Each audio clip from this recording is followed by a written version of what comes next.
Okay, so 10.2 is called the law of cosines. Now, the law of sines is used for a non-right triangle if we have a pair that is opposite one another. So if we have to have an angle and a side opposite in order for us to use the law of sines. But we don't always have that. Sometimes you're not given any angle information at all. So that's where the law of cosines comes into play. Now, because this is not a right triangle, it doesn't really matter which one you call A and which one you call B and which one you call C. So there are three variations of the formula. The one that most people memorize is the one that looks a lot like the Pythagorean theorem. And actually, it is a variation of the Pythagorean theorem. So you can see c squared is equal to a squared plus b squared. But this is the part that fixes the fact that we're not in a right triangle. Minus 2ab cosine c. Now, this is a lowercase c, and this is an uppercase c. But there's some things we need to talk about how this formula works. Do you see how if you start with A, you have to finish with angle A? If you start with B, you have to finish with angle B. If you start with side C, you have to finish with angle C. That is no coincidence. It always has to be that way, okay? These two are the opposite two angles you haven't used, and you'll also see those repeated here. So do you see how there's BC here and there's BC there?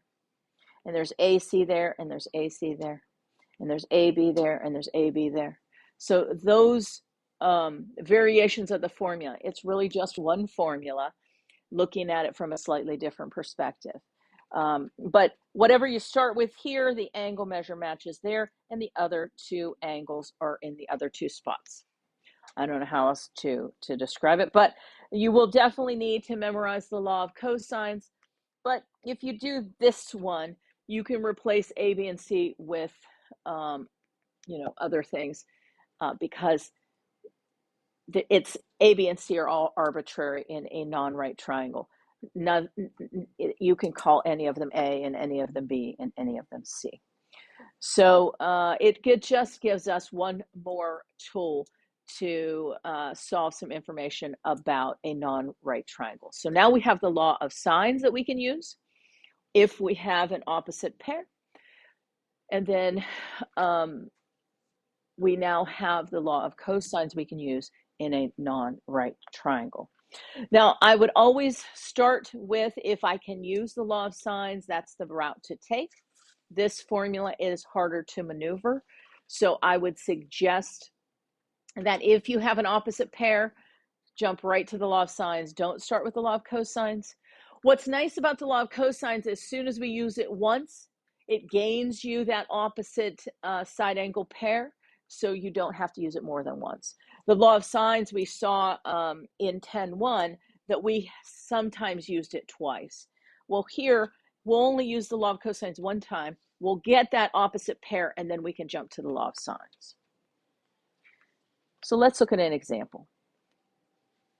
So it says a triangular area of lawn has a sprinkler located at each vertex. If the sides of the lawn are A, B, and 19 feet. So I have made just kind of a triangle. It's not to scale, just to hold the information. Across from angle A is little a. I'm going to put 19 here.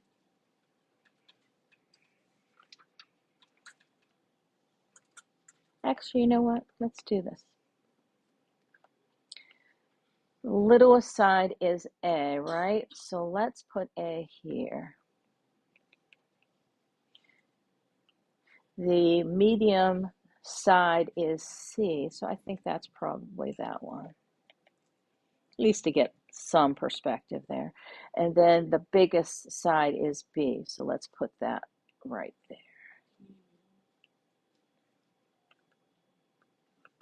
So remember, it is customary to make the lowercase letters your sides, the uppercase letters across from it, the capital version of that letter. So I've just, created a triangle. It's not to any scale. It doesn't have to be anything fabulous, but B should be across from B, A should be across from A, and C should be across from C. It says, what angle of sweep should each sprinkler be set to cover? So the first angle I'm going to concentrate on, I just got to find one. As soon as I find one, I'll have that opposite pair, and I can jump back to the law of sines. So I'm going to start with A so that I can find angle A. So I'm going to write down the one that starts with A. Now, if I start with A, then it's going to be B and C here. Then it's going to be minus 2B and C, and then it's going to be the cosine of angle A. Okay, so if I start with A, I end with A, and the B and C are in between. I just could have started with any of them because I don't really have anything else to work with. Now, what is A? A is 19. B is 24.3. C is 21.8.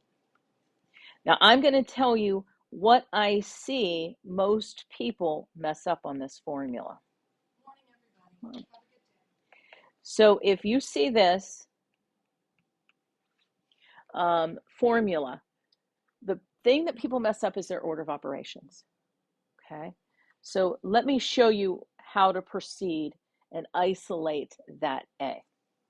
Now let's just take a minute and think about, now this might not be anything fabulous and wonderful, but if I said to solve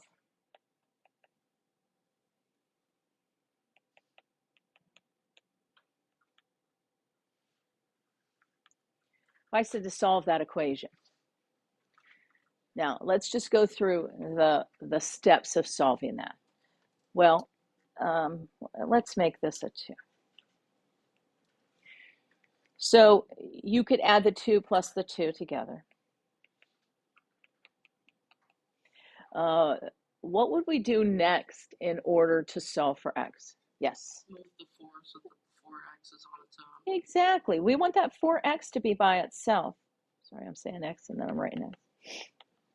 And then that coefficient that stuck on our x, how do we get rid of it? Yeah, you're going to divide, right? Okay, so we're going to divide.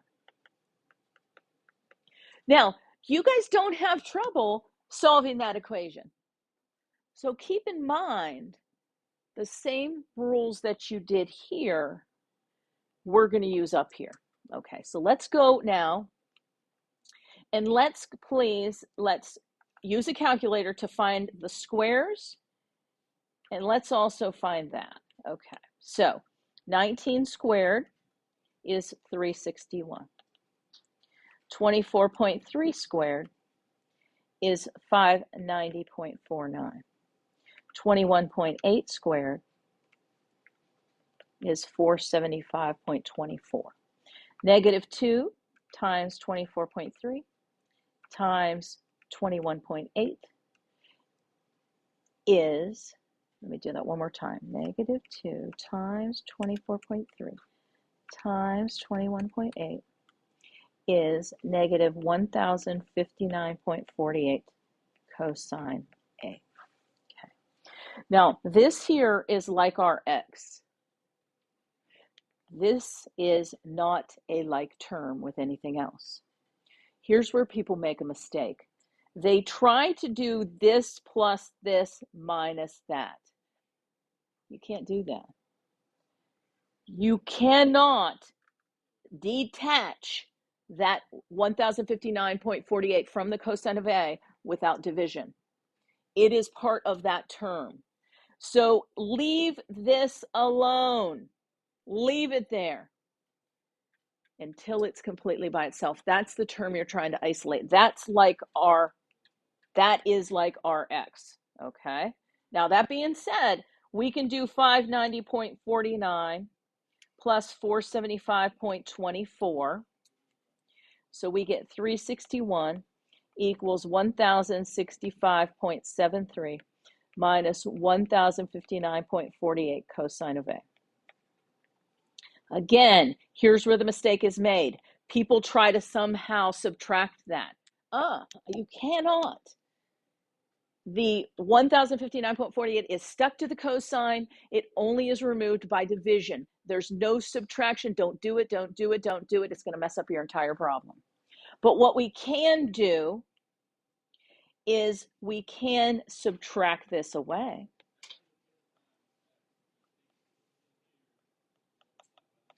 Okay. And if we subtract that, 361 minus 1065.73 is negative 704.73 equals that stuff. Now we can finally take care of the negative 1059.48 that is stuck on the cosine of A. We can finally do that. Well, how do we do that? Well, we do that by dividing both sides by that value. Now, two negatives are going to make a positive, so at this point, you should get a positive value.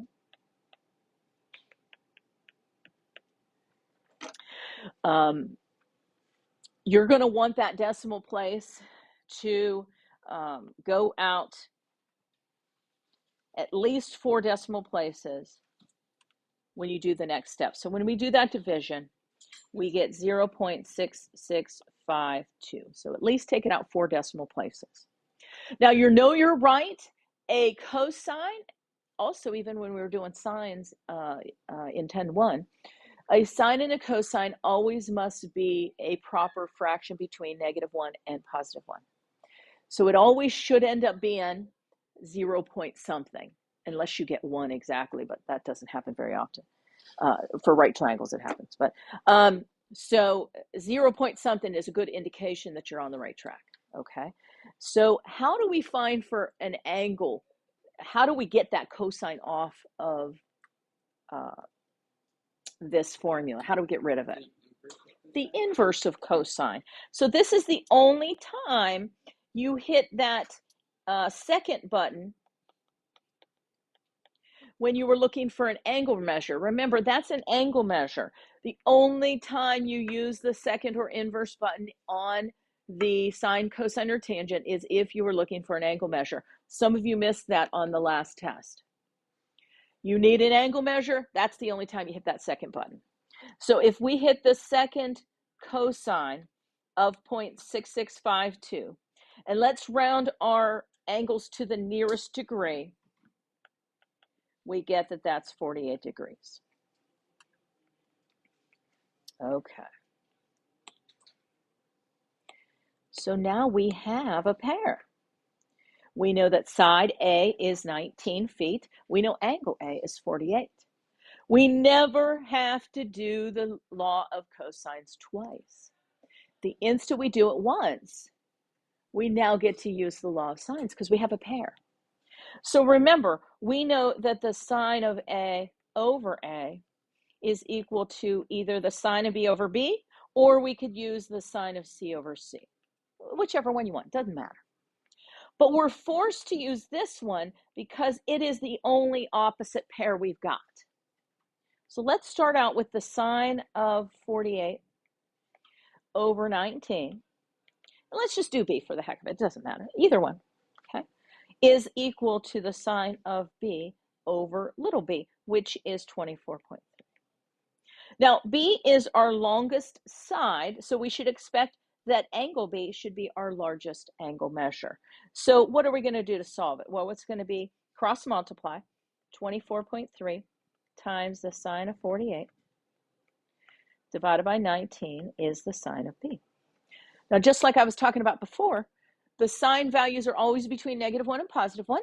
So we should expect a 0 point number. If you don't get a 0 point number at this point, positive or negative, something's wrong.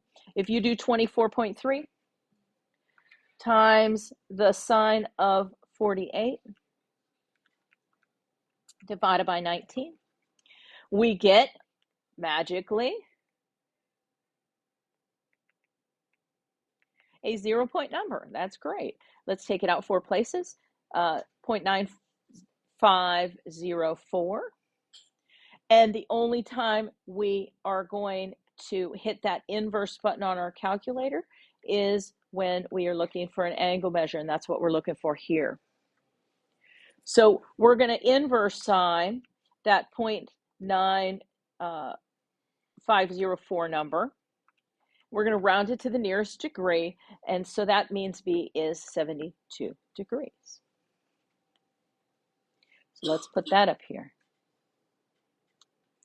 Now, what's great about any triangle is we know that the angles always add up to, what do angles always add up to in a triangle? 180, right? So now we know that angle C is just 180 minus off the 48 and the 72 that we have found earlier. So here's the rule. If you have no angle measures, you can't use the law of sines. So you jump to the law of cosines. You only got to do it once. Now you have a pair.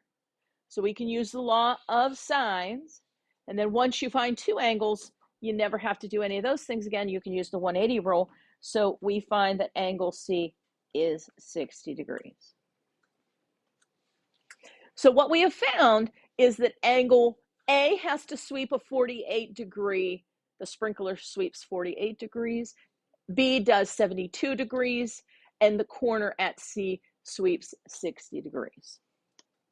So if you don't have any angle measures, first thing you got to do is the law of cosines. Then you'll have a pair. You can use the law of sines. Then you have the 180 rule to find any missing things. Yeah. Why does 2C equal? That's not a 2. That's from geometry, the little angle mark. Just my sloppy writing. Are we good with that example? Okay.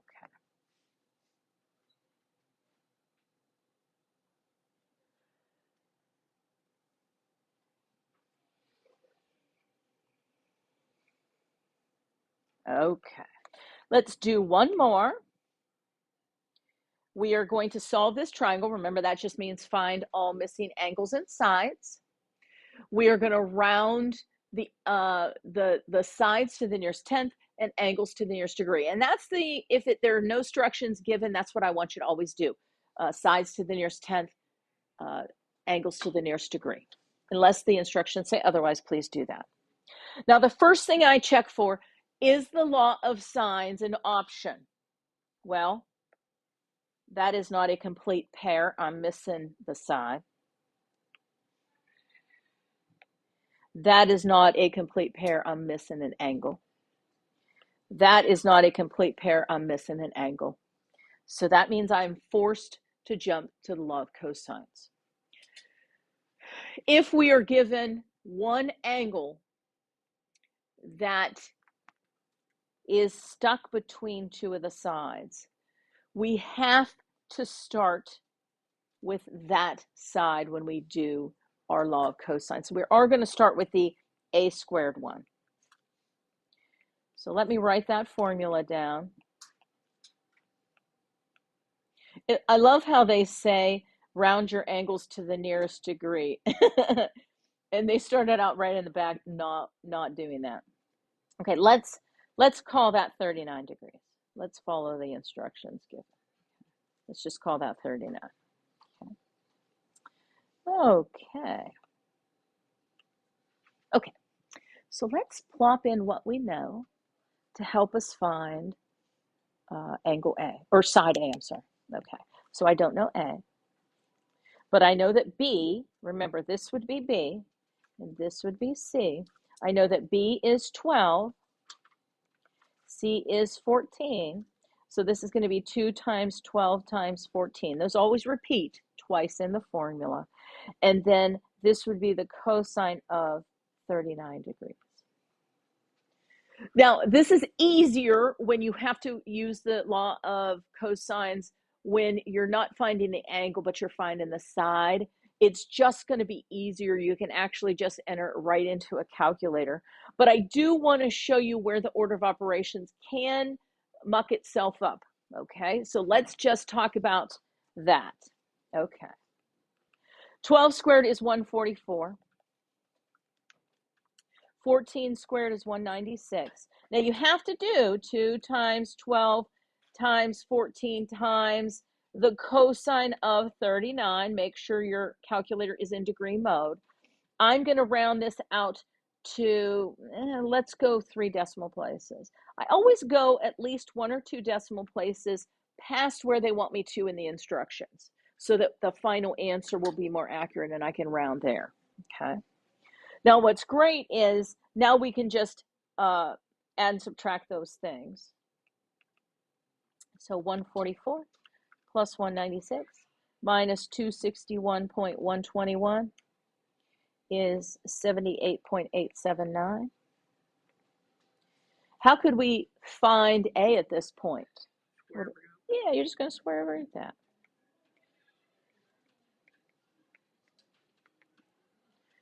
And the square root of that. Now remember, we were given instructions to round to the nearest tenth. So we're at that final step. That's where I would round to the nearest tenth like they've asked, and I get that it's 8.9. Now they didn't give me any like units, so I don't have to write any units. Okay. Now let's look at what has happened here. We finally now have a pair. We have side A, 8.9, angle A, 39. We have this opposite pair. That tells me that I never ever have to use the law of cosines ever again. You only ever have to use it once. And then from then on, you can use the law of sines. So I'm going to use now the law of sines. I have to use A and A because that's the only finished pair that I've got. And then I can either solve for B at this point or solve for C at this point. I tend to be a person that goes alphabetical, but it doesn't matter. Okay. So what do we know? We know that the sine of 39 over 8.9 would be the sine of B over 12. Okay. So this is just a formula. To get rid of this 12, just cross multiply it, put it on the top on the other side. So that's just going to be the sine of 39 times 12 divided by 8.9 is the sine of B. So just cross multiply that 12. Now let's get a decimal. Let's take it out 4 decimal places. Sine of 39 times 12 divided by 8.9. You should always get either exactly 1 or -1 or something that starts 0 point. That's a great way to discover you're on the right track. So I got that the sine of B was 0 point. That's what you should always get. 8485. So remember, this is the only time that you hit the inverse button on your calculator is when you were looking for the angle. So the inverse sine of 0.8485 is an angle measure of 58 degrees to the nearest degree. Yes? I put the whole decimal straight into my sine of -1 and I got 59 degrees.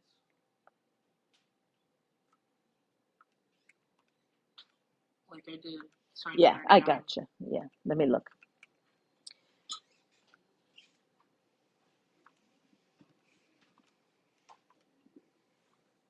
I still got 58. I'd have to look at what you did. Be careful, and I'm going to be pretty liberal on the rounding part because if you round a little bit quicker at the beginning than I do, or if you're more exact than I am, you might be a degree or so off, and I'm okay with that. You know, as long as you're close to that, then we should be good. And I'll take a look at anything you put in your calculus. I can check. Okay. Oh, no, I did get 58. Oh, great.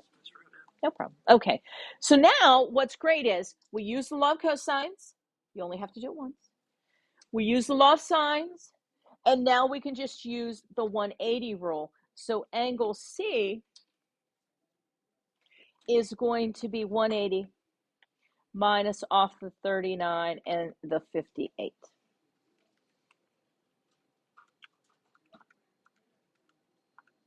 And we get that that's 83 degrees. Now, it's again a good check. Our smallest angle is across from our smallest side, 8.9. Our medium angle, 58, is across from our medium side, 12. Our largest angle is across from our largest side. That is really a very good, effective way to find a mistake. So just always kind of do that last little check that the smallest side is across from the smallest angle. The medium side is across from the medium angle. The largest side is across from the largest angle. So law of cosines can be a little more complicated than the law of sines. There are some order of operations things you want to be careful of.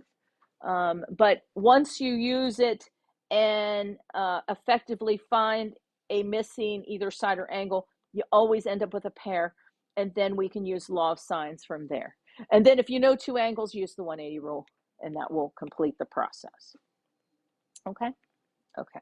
Last thing I'm going to show you, which is kind of an interesting thing, is based upon what we know about the law of cosines, there's a formula that's really cool that allows us to find the area of a non-right triangle.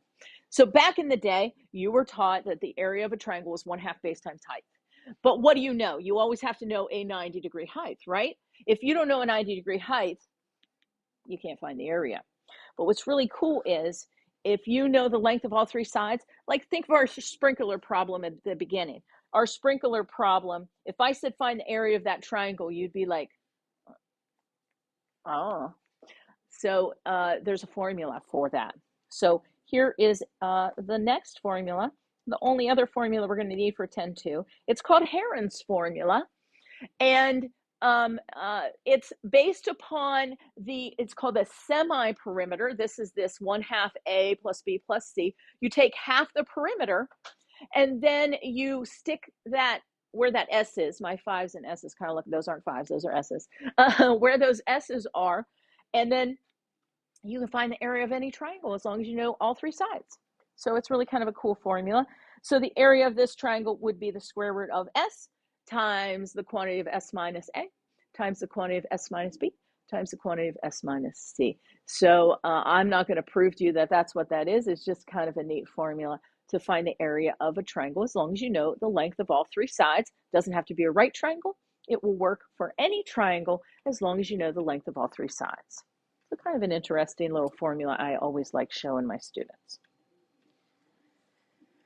Normally, we would have to find this, like, altitude and that height, and we've never been given a formula that we can use if we don't know that. So here's a formula for you.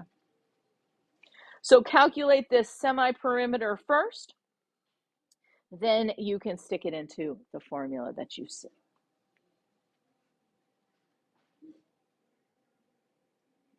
I just saw, the first time I used this formula, I was like, oh, I never knew that existed. I think that's so cool. So that's Heron's formula. So let me show you how to use Heron's formula. And then I believe you're ready to start your homework. Yeah, okay. So here, if I said, hey, find the area of that triangle, first thing people think of is 1/2 base times height. But I don't know what the height is. I don't know that. And it would be very difficult to find it without some measuring tools of some sort. So what we're going to use is we're going to use Heron's formula. The first thing we're going to find is the semi-perimeter. That's half of the perimeter. So let's think if I said, what's the perimeter of that triangle? You just add 44 and 47 and 53. And I'm going to label these. This is A, this is B, and this is C. I don't know if I went in order. I did not, but it doesn't matter. Just add them up. Add them up and divide by 2. So 44 plus 47 plus 53 divided by 2 is 72. So our semi-perimeter is 72. So that's the first thing you find. And then we apply the formula. The area formula is the square root of S times S minus A times S minus B times S minus C. So we're going to keep using that S 4 times. So it's going to be 72 times. Now, if you can just subtract it, you don't even need the parentheses. The first thing we're going to do is take 72 minus the A value of 47. That's 25. And then we're going to take the semi-perimeter 72 and we're going to minus off B, which is 53. 72 minus 53 is 19. And then we're going to subtract C from the semi-perimeter. 72 minus 44 is 28. Now you can just enter it into a calculator now. You know, you could put parentheses around those things. But I'm going to give you a number just so you have some context here. 72 times 25 times 19 times 28 is 957,600.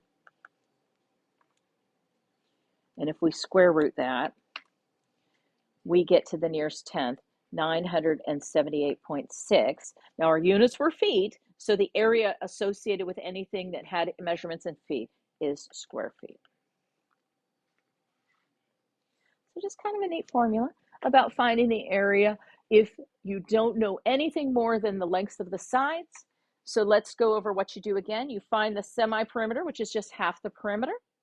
You take that value times when you subtract off A, when you subtract off B, when you subtract off C. That's how I got those ones. So this one was 72 minus 47. This one was 72 minus 53. This one was 72 minus 44. Get a number, take the square root of that number. Okay, and so that's just Heron's formula, kind of a nice little formula there for you. And then the problems down below, 27, 28, 29, draw yourself a triangle, put the stuff in there. You'll have to use the law of cosines once, the law of sines once, and then go from there. The bottom ones here are area of the triangle using Heron's formula. Draw yourself a picture every time. It's going to be helpful. Okay, so that is 10-2.